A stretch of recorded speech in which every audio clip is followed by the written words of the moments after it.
क्या आपको एक्नी है और आपको उस एक्नी की वजह समझ नहीं आ रही क्योंकि आपको हार्मोनल इम्बैलेंस भी नहीं है और कोई प्रॉब्लम भी नहीं है लेकिन फिर भी एक्नी हो रही है? तो आज की वीडियो आपके लिए बहुत ही यूज़फुल, बहुत इंपॉर्टेंट होने वाली है, लाजमी एंड तक देखिएगा। जी अस्सलाम वालेकुम व्यूअर्स, कैसे हैं आप सब? Welcome back to my channel. तो कुछ अर्से पहले मुझे एक्नी का प्रॉब्लम हुआ और रेडनेस भी थी, इरिटेशन भी थी। तो मैंने सिर्फ एक चीज़ का इस्तेमाल किया जिसके साथ मेरी एक्नी भी ख़त्म हो गई और जो रेडनेस और इरिटेशन थी वो भी ख़त्म हो गई। तो वो एक प्रोडक्ट जो ज़्यादातर घरों में मौजूद होता है वो क्या है जी? वो है हेड एंड शोल्डर का शैम्पू। अब आप कहेंगे क्या शैम्पू तो बालों के लिए होता है, हम क्या इसको फेस पे अप्लाई करें? जी व्यूअर्स, बस थोड़ा सा गौर से सुनिए, तसल्ली से सुनिए, तहम्मुल से सुनिए तो आपको सारी बात समझ में आ जाएगी। अच्छा, जो एंटी डैंड्रफ शैम्पू होता है, ज़रूरी नहीं कि वो हेड एंड शोल्डर का ही हो, किसी भी कंपनी का। उसका काम ना सिर्फ डैंड्रफ पे एक्ट करना होता है बल्कि वो जो फंगल रिलेटेड प्रॉब्लम्स हमारे स्कल्प पे होते हैं उस पे के लिए भी ये बहुत ही मौसर होता है। तो जो हमारे फेस पे एक्नी होती है वो अक्सर लोगों को ये नहीं पता होता कि ये हार्मोनल इम्बैलेंस की वजह से है, पोल्यूशन की वजह से है, जो हम डाइट खा रहे हैं उसकी वजह से है, या फिर एक और टाइप होती है एक्नी की जो कि होती है फंगल एक्नी। तो बाकी तमाम की तो मैं बात यहाँ पर नहीं करूँगी, यहाँ पर हम बात कर रहे हैं फंगल एक्नी की। तो ये जो शैम्पू है इसके अंदर ऐसी इंग्रेडिएंट्स मौजूद होती हैं जो कि फंगल एक्नी को कम करने में हेल्प करती हैं। तो मेरी स्किन पे इसी तरह से एक्नी हो रही थी, मैंने इस प्रोडक्ट को यूज़ किया, सोचा कि यार ट्राई तो करती हूँ।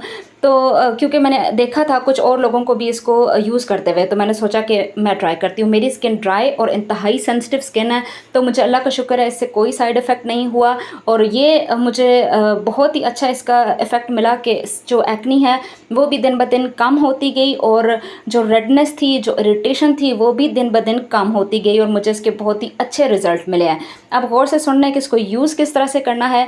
आपने अपनी डैम्प स्किन के ऊपर थोड़ी सी हाथों के ऊपर लेदर क्रिएट करके अपनी डैम्प स्किन के ऊपर इस शैम्पू को अप्लाई करना है और कम से कम 1 मिनट के लिए आपने इसको अप्लाई किए रखना है और हल्के हाथों से मसाज करना है, बहुत ज़्यादा रगड़ना नहीं है क्योंकि इस तरह से एक्नी के लिए अच्छा नहीं होता कि उसके ऊपर से रगड़ा जाए।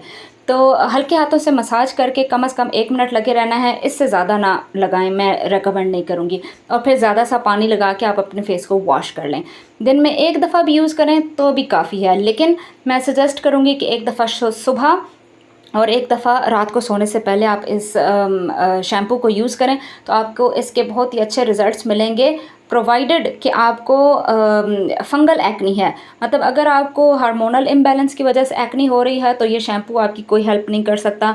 अगर और कोई वजह है, आपकी डाइट अगर आपके वजह है, बहुत ज़्यादा फ्राइड फूड खा रहे हैं, बहुत ज़्यादा मीठी चीज़ें खा रहे हैं और आपको एक्नी हो रही है, तो भी ये शैम्पू आपकी कोई हेल्प नहीं कर सकता। ये सिर्फ उसी सूरत में आपकी हेल्प करेगा अगर आपको फंगल एक्नी है।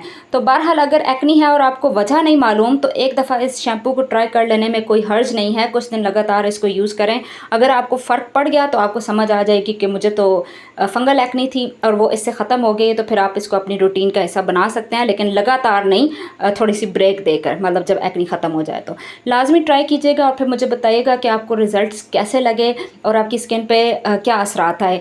फीडबैक लाजमी दीजिएगा। वीडियो पसंद आए तो शेयर कीजिएगा, लाइक कीजिएगा, नए हैं तो सब्सक्राइब कीजिएगा। I will see you in my next video. Take care, Allah हाफिज़, बाय बाय।